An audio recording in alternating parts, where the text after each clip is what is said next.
Good morning, everybody. Welcome back to the Brian Escow Show. It is such a pleasure to be with you. Really, I enjoy doing this, and I'm very grateful for anyone who listens. Today is December 10th, 2025, and let me not hide the ball, which is a term from law school meant to say you're about to sit through an hour and a half lecture, and I'm not going to tell you what the lecture's about, and it's your job to piece it together. And hopefully, when you wake up at 3 in the morning in 2 days, you'll go, "Oh, that's what he was talking about." No, that's a law school term. We're not doing that. Let me give you a very quick summary of what I'm going to get into today. Hopefully, this episode won't be more than 30 minutes, but what I plan to talk about is Elon Musk's statement that was released yesterday on Stephen Miller's wife's, pardon me, I forget her name. Is it Rachel Miller? Her podcast. She just had Elon on, and he said there's no proof of evidence. Preview, and so we're going to talk about Elon Musk a little bit. Definitely going to talk about aliens again very briefly. I'm going to recap everything I talked about in the last episode very quickly, summarize it, and just throw in any sprinkles that I think I might have forgotten or I wish I had talked about in that last episode. Also, going to talk about Elon in the context of the political environment and race relations and the how people are viewing people in the political spectrum today and accusations of being a fascist and a Nazi and all of that. And where do I stand on that? If you are a follower of mine, you probably know where I stand on that, but I'll get into, yeah, and I'm going to review the film Lincoln, which I watched over the weekend, which was absolutely amazing, and talk a little bit about Lincoln. So we're going to blend Elon, Lincoln, and aliens, and we're going to throw in a sprinkle of white knighting for Erika Kirk. Okay, are you ready? Sip of tea before we take off. That's a good one. Take off. So I guess we'll just start with the Erika Kirk thing. Look, I think you're a pretty fucked up person if you're dragging Erika Kirk through the mud. I get it. She stepped into a public role, but I mean, where is your humanity? For what reason are you attacking Erika Kirk, making fun of her, accusing her of being a fraud? It's so gross. She seems so lovely, and I get it. You don't think Charlie Kirk was a good guy? I disagree with you, but okay, fine. You think his views were extreme? I think they were relatively centrist given the political climate. Fine. But her husband was shot in the neck to death in cold blood on live television. Her and her family was there. Her young family was right there. And it's been what, 2 months? 3 months? And you can't give this person some grace? What the fuck is wrong with you? That's really my Erika Kirk statement. Now, I get it. She has taken on a large role in a very important organization, and there are political implications, and it's at a certain point she'll be fair game, right? But I just don't know how you could attack a grieving widow. To me, that's beyond the pale. So Elon says there's no aliens.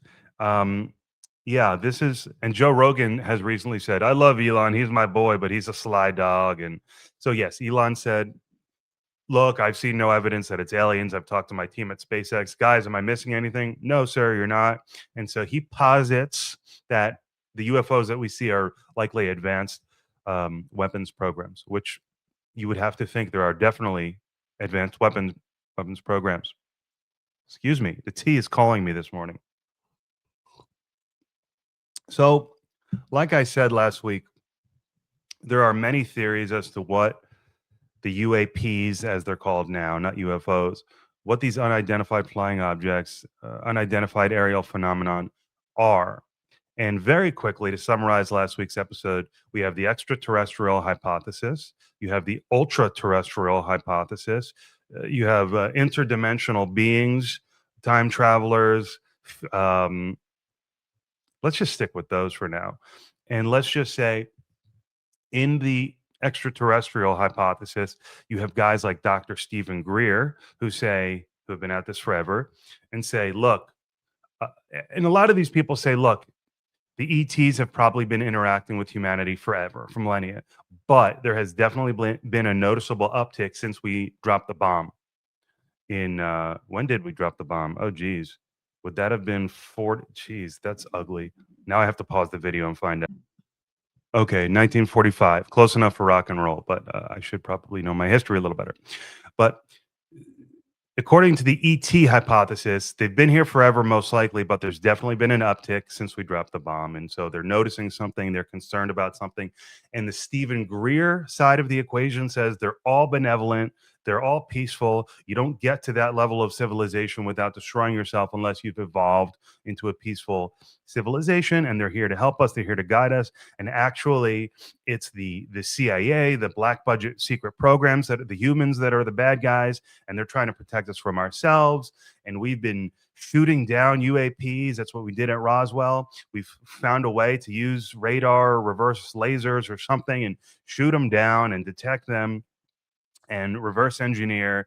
And they are about to base. And so that's one side of the equation. And by the way, in this ET hypothesis, the crescendo is building that there is about to be disclosure. Lou Elizondo's book was called Imminent. Something is about to happen. Stephen Greer would say, guys like Lou Elizondo, they work for the government. Their job is to spin it into a national security threat, to get everybody scared, to confuse people, to protect the deep state, all these kinds of things. The other side of it, the Lou Elizondo side, the non purely benevolent, purely optimistic side is that look, they've noticed us. There's something going on, and they're about to touch down. And you can envision a range of scenarios, and the question of intent is so key. And how many species are there? What are their goals?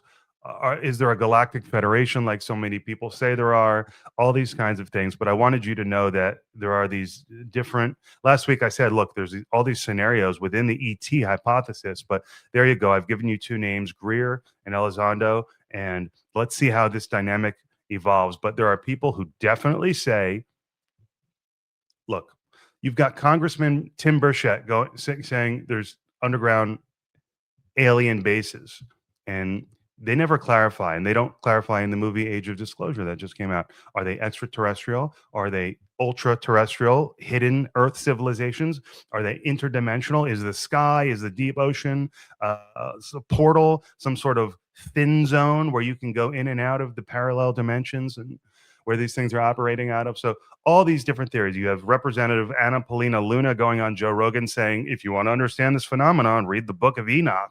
Well, what the fuck is that supposed to do for me? The Book of Enoch is basically just biblical time sightings of these craft. And that doesn't really help me, Representative.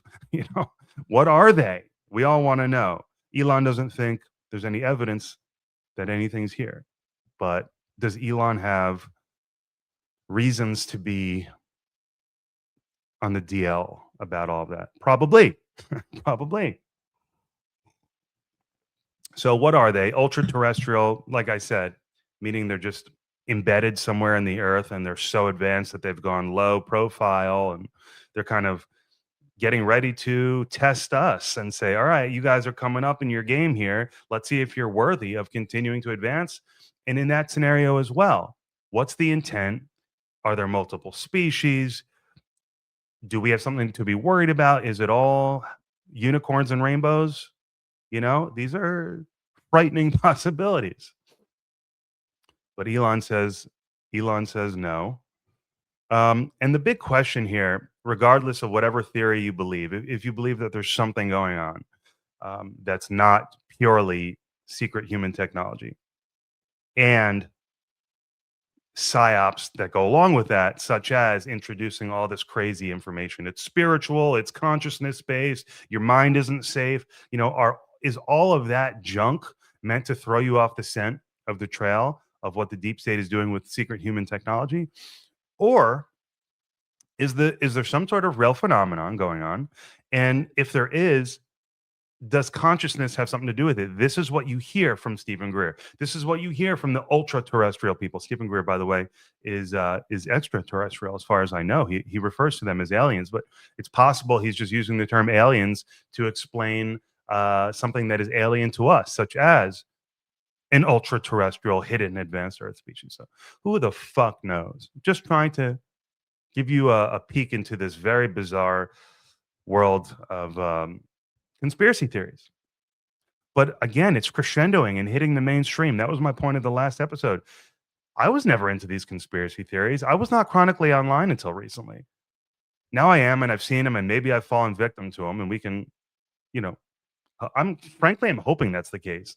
I'm hoping I'm going to wake up tomorrow and say, Jesus, just was drinking a little too much out of that conspiracy fire hose. But it does seem, and this was the point of last week, that the mainstream is starting to really embrace this stuff. It's a little fucking freaky, man. Come on. So if there is a phenomena, you always hear consciousness as a factor, and that becomes really interesting and really freaky. And the basic idea is consciousness is fundamental to the universe. It's not a byproduct of the physical brain. The physical brain is like a transmitter, and it's picking up this field of consciousness, and you can expand your field of consciousness and see different kinds of life, experience different kinds of life beyond your typical human five senses. Or you could scale down, you can tune down and perhaps convene with some darker life forms. And so at that point, is there really a difference between the spiritual world, angels and demons, and this larger consciousness field where you can access different slices of reality and different entities and different life forms, good and bad? The words almost become interchangeable at that point, spiritual consciousness.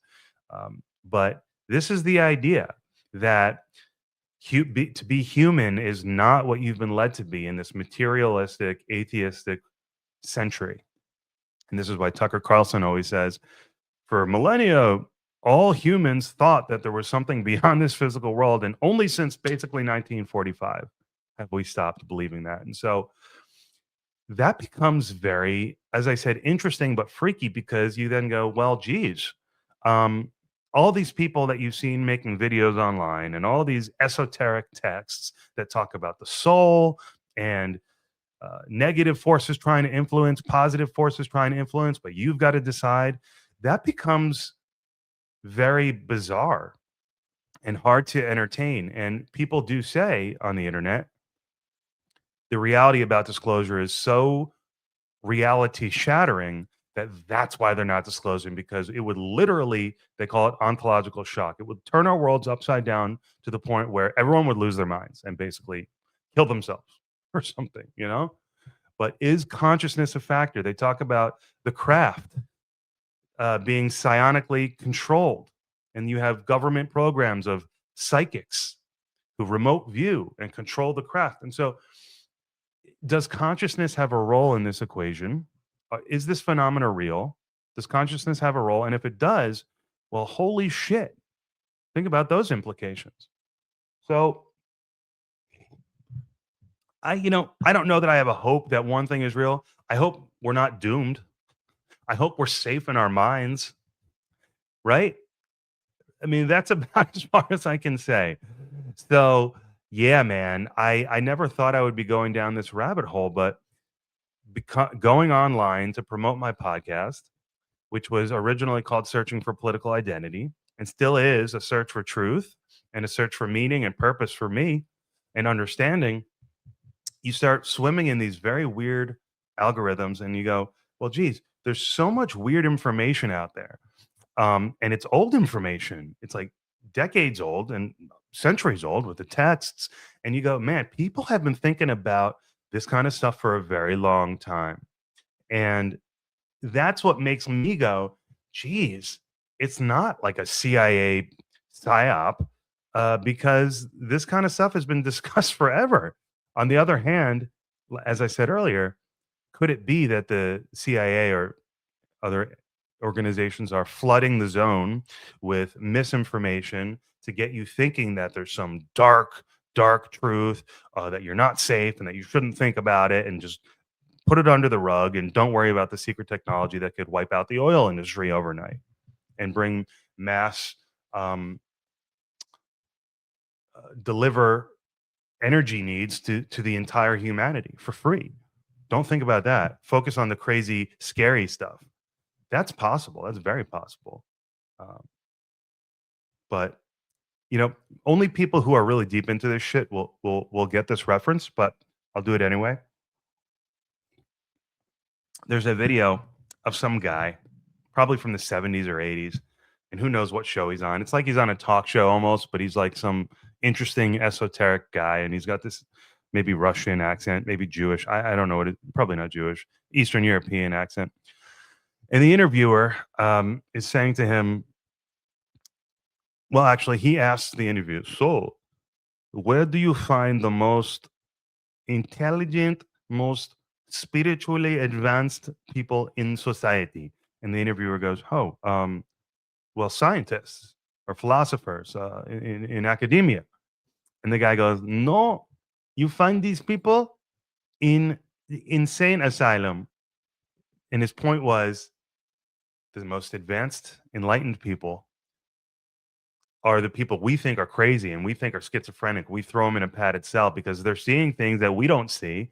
But the theory is that they're tapping into higher or lower realms of consciousness, and they're able to interact with souls, with beings that have advanced beyond the need for a physical body.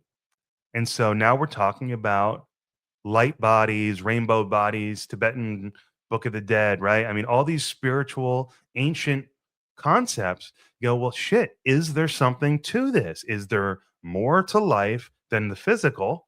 Is consciousness fundamental? Can it survive? Does it survive death? And can it escape the physical? You know, so the implications when you let your mind go with these possibilities are staggering. And then you got to bring it home to, well, shit, you got a congressman saying we have 5 to 6 deep underground, under ocean bases. So what is the scenario? What is just, we want to know, are we in danger? Are we being lied to about the nature of reality? Do we need to know? Do we have a right to know what the truth is? Do we want to know the truth if the truth is dark? So these are kind of the considerations. And all I can tell you is I saw a fucking UAP. And I won't describe it again. Go listen to last week's episode if you want to hear my UAP story. But I saw some shit that made me go, that ain't normal. That doesn't belong in the sky. What the fuck? And it, I would have no way of knowing it's not human, but honestly, there's a very good chance it was not human. I mean, I think it's absolutely, I say that, and maybe I should put Occam's razor to use here and let me tap into my Elon Musk. I saw something absolutely crazy, and perhaps it was just an advanced weapons program. That's probably the right thing to say, frankly. So thank you, Elon. Bring me back down to earth. And speaking of bringing me back down to earth, sip of tea. Let's talk about a great movie, Lincoln. Finally got around to seeing it. We were in Minnesota this weekend. We went to the Vikings game. We are big Vikings fans. It was really fun. And on the flight home, I watched Lincoln, and it was one of the best movies I've ever seen. One of the best directed movies, extremely good writing, and the performances. I mean, Daniel Day-Lewis. It was amazing, covering Lincoln's attempt to get the 13th Amendment passed while negotiating an end to the Civil War. Absolutely amazing. The lighting, the performances. Tommy Lee Jones was great. I mean, everyone was great. And it was just so powerful. And the big takeaway is like, okay, here's a guy, here's a brilliant man doing what he thinks is the right thing, breaking some eggs to make an omelet. And I'll relate that to Trump in a minute. But the most powerful part of the film that stood out to me was when Lincoln was talking to one of the slaves. I guess I it's safe to assume she was a slave technically at the time, but she was a black woman, a housekeeper or something, um, in the film, and they're having this conversation towards the end of the movie, and he basically says to him, I think, "What will become of my people?" Or he says, "What will become of your people?" I forget who initiates it, but they're talking about what will become of black people in this country who, and I'm not, don't write me and say white people ended slavery. I understand that, and I am not someone who unnecessarily piles on the founding of our country and the hypocrisy. I love America, all of that, but obviously it was founded with a tremendous original sin, with a tremendous hypocrisy built into it, and black people were brutally enslaved. Okay, no one's. I mean, I'm not going to deny that. Sorry, my fellow MAGA people. If you want me to deny the cruelty and horror of slavery, I cannot join you in that. So acknowledge the reality of black life in the early stages of American history. How how horrifying it was, must have been beyond comprehension. And the question is, what is going to become of these people once, now that you're on the verge of freedom? And that question still rings through society today. And it's so relevant to me. I end up in law school in 2018, taking the 4-year program, going at night because I worked throughout the day. And in my last year, second half of 21, first half of 22, I took these classes in critical race theory, and it threw me upside down and leaded me to start the podcast, Searching for Political Identity. I said, oh, I guess I'm like Ted Cruz these days. Drifted more towards the Republican identity and ended up voting for Trump. But that question, what is going to become of these people, still rings true today. And for me, where I'm at is these people have integrated. The culture has given, they've given. We've kind of had this exchange of values, and now we have a beautiful contemporary American society that is colorblind on paper. You're not going to get the racism out of every human being's mind, but you can get rid of it on paper. And if there's more work to do, then let's do that work. But for the most part, it's done. And you can't police um, results, but you can make sure that everyone has the equal opportunity under the law. And so that's where I stand, and I think that's what MAGA is. I think that's where Republicans are, and we don't need to condemn American society any more than has been done, rightfully so, throughout history. And we went through all these battles internally, the Civil fucking War and the Civil Rights Movement, to get to where we are today. And let's stop beating ourselves. Let's start thriving like we did maybe in the 80s and 90s. Why have we started to kick ourselves about race again when it really seemed like we were starting to get beyond that paradigm? So that's critical race theory. And Trump certainly represents the opposition, a manifestation of the opposition to critical race theory, saying, no, we're proud to be American. America is great. Let's make America great again. Let's kick to the curb these toxic mindsets that divide us. I'm not racist. I'm Donald Trump. Judge me all you want. I'm just into myself. I'm into America. Use my ego as a vehicle to improve America. And so, how would Lincoln view America? Well, according to Grok, Lincoln would have voted for Trump in 24. He obviously would have had a lot to say about Trump's rhetoric, but ultimately his policies, his tariffs, protectionism, his desire to keep the union together by any means necessary is something Lincoln would really relate to. And so that was absolutely fascinating. So I'm not saying Trump is the next Lincoln. I'm saying there are some similarities there. And according to AI, at least one of them, Lincoln would have held his nose and voted for Trump. And I didn't even hold my nose. I just became kind of into Trump. I just said, you know what? Fuck this self-hating bullshit from the left. Love yourself, love America, love the law, love the rules, follow the rules, and you can become a Trump supporter too. But this idea, tying it back into this alien thing. Hopefully, there's no there, guys. Hopefully, Elon is right. But what if Elon is wrong? What if Elon is lying? What if Tim Burchett is not lying? What if Elena Polina Luna is not lying? What if all of the information throughout recorded history prior to 1945 is not bullshit?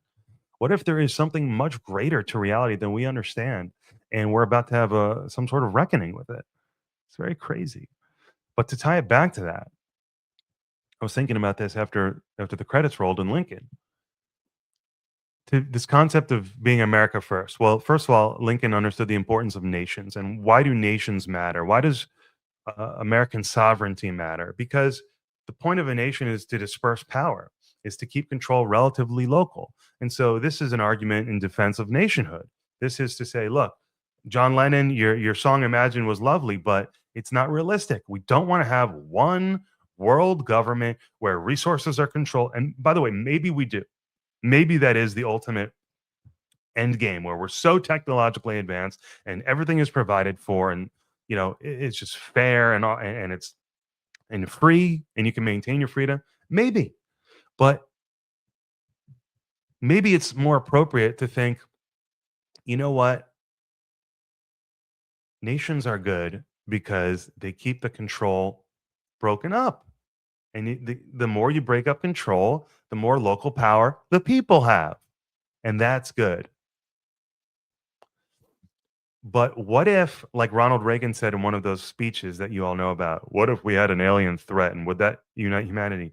If there was an alien threat or an interdimensional threat to humanity, would we unite? Would America first become humanity first? If Trump makes the announcement that we're not alone, like a lot of people are expecting him to do, and let's say, cross your fingers, that it's the scary scenario where it's like, oh fuck, we're in the middle of an intergalactic war, which, by the way, is definitely one of the theories that different societies are warring over Earth, are warring over our souls, or uh, us.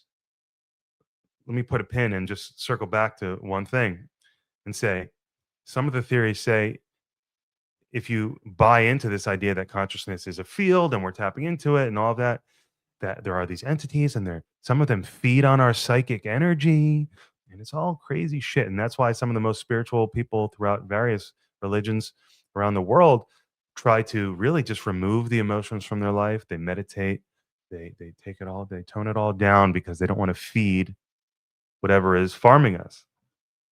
And some people say disclosure is so dark and scary that it's indigestible.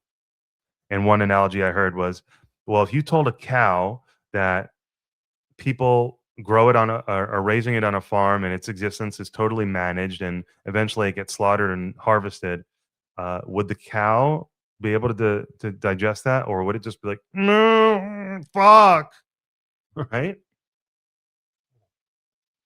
So the importance of nations, but would that have to yield to a worldwide cohesive front in the face of a galactic threat, or an earth-wide threat? I guess it would, but that would change the paradigm. So where are we?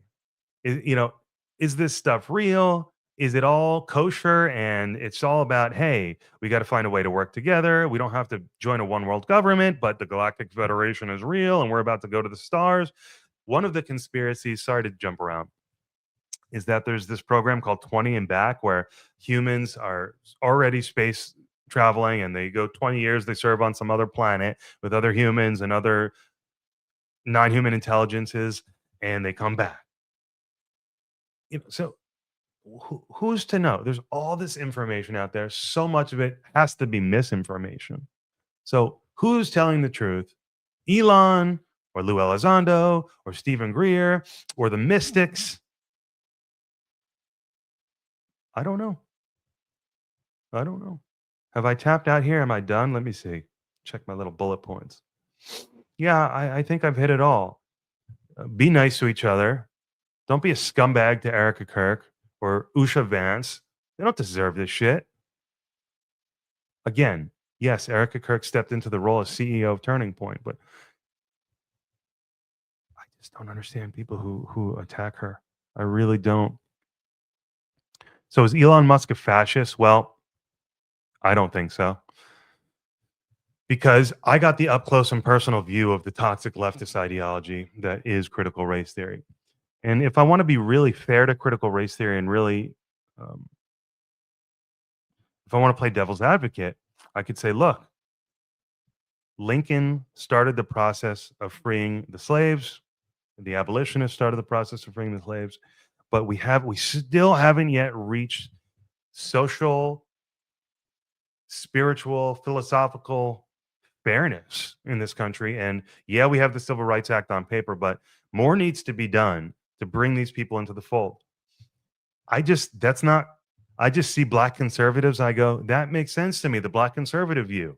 We've had time to assimilate. The culture has had time to receive us. We have the melting pot. The melting pot is good. It's fine. Just freaking put your head down, enjoy your life, work hard, and seek opportunity. That doesn't mean America is perfect. Doesn't mean we don't need to improve our policy, but we don't need to really be looking at things by race.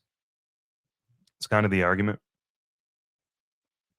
Just leave people alone, get out of their way, and let them do what they do, which is thrive and succeed and win. That's the American spirit. I'd like that to be the case. So, in that view, Elon Musk's reaction to critical race theory, Donald Trump's reaction to critical race theory, isn't fascism. It's centrism. It's stop with the race bullshit. Stop with the self hatred, with the immigration and the Europe and him aligning with the far right. I'm not super knowledgeable on this issue, but isn't it possible that all that's going on there is him saying, stop with the self defeating, self hating shit? It's not that you have to never allow immigration, but have smart immigration policy that doesn't dissolve your national identity. I mean, I don't think Elon Musk is a fascist. I don't think Donald Trump is a fascist. I think Donald Trump is very bold and willing to be controversial. And like I said, willing to break eggs to make an omelet. And so is Abraham Lincoln. So I'm not here to defend everything that he's ever done or Elon. I'm just here to say, I don't think these are bad people. I think these are good people. I think these are interesting people. I think these are uh, people who are brave. And I kind of dig that, to be honest with you. So that's where I'm coming from. 32 minutes. We did a podcast. I got to go to work. Thank you so much for listening. I really hope you have a great day. I've got some great guests coming up. I've got two this weekend. One, a Satanist who seems like a really good guy. So I'm gonna talk to him about his beliefs and he's a skeptic. He's a MAGA guy, but he's an atheist, I think you would say, but he's also a Satanist. So we'll explore that. And then on Sunday, I have a guy, a John Stewart, not that John Stewart, but a UFO John Stewart. He calls himself Uncle John. He's a pretty interesting character on Twitter. John Stewart, JonStew, and look him up if you want. He seems to really have an inside scoop on UAPs and NHI. So I'm going to ask him. I'm going to say, John, these are the theories. I've talked about it ad nauseum with my audience. What the F do you think it is, man? So it's just crazy, all these changes we're going through. AI, it's such an amazing time. We're on the verge. It feels like, and that's what they call the fourth turning. It feels like we're about to make a jump. And with that jump technologically, what does that new knowledge bring us? Is there something in the oceans that's been our zookeeper? And is it about to make contact with us explicitly on a mass scale? Is it the ETs? Are there portals? Are they coming in and out?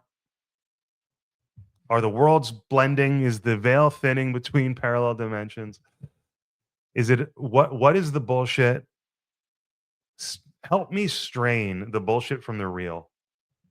I don't think I'm crazy. I don't think it's unreasonable to be having this conversation because of all the information that's out there, whether it's been put out there with malintent or if it's just out there because people are crazy and a lot of people are schizophrenic and talking about having encounters with light beings and shadow people and different levels of consciousness and talking to Jesus and source God and energy harvesting from our psychic, uh, loosh farming. It's wild, man. And I'm interested in the truth, but that's an interesting question. If the truth was darker than you'd like it to be, would you still want to know? That's a question that I'm currently reflecting on. But clearly, I'm marching forward. Clearly, my drive, my curiosity is the prime factor here. So, yeah, I'm one of these people who wants to know truth. But last thought here. Now I'm married, flashing my ring left and right. It won't be long before, God willing, we have a kid. My life is so different now. My job is going great. I'm so much more stable than I was in years past. That in years past, I probably would have been one of these people that said, "Give me an encounter, abduct me, teach me, show me, fuck it, take me away." There's a great book, Old Man's War, about once you hit 75, you get to choose to basically have a regenerated, enhanced young body, but and you get to basically have all these powers. But the trick is, the catch is, you can never come back to Earth. You got to go on a mission in space and work for like the Galactic Federation, basically, and colonize other planets. And I probably would have been like, yeah, fuck it, I'll do it. Sign me up. And in fact, I used to think maybe I'll write like a story about a character who does that, and then he kind of starts to miss being home and all that. But now I'm telling you, I want nothing to do with it. I promise you, I don't want an encounter. I promise you, I don't want to get abducted. I really don't. I'm freaking scared, man. I love my life. I'm happy for the first time in so long, and I just want to get along and go along and be a voice of positivity, bring people together as much as possible, remove the unnecessary toxins from our political environment, and let the battle happen and let the war of ideas play out. That's America. That's what it should be. That's all I really wanted to do. Find my political identity, find my spiritual identity, clear out the playing field a little bit, help be a part of the solution to flush the toilet on the bad stuff in the political environment, and let people do their thing. Let brilliant people do their thing and lead us and pitch their ideas and have an honest debate. That's really all it's about. So, looking forward to keep the dialogue going. Thank you so much for listening, and I hope you have a great day. See you next time.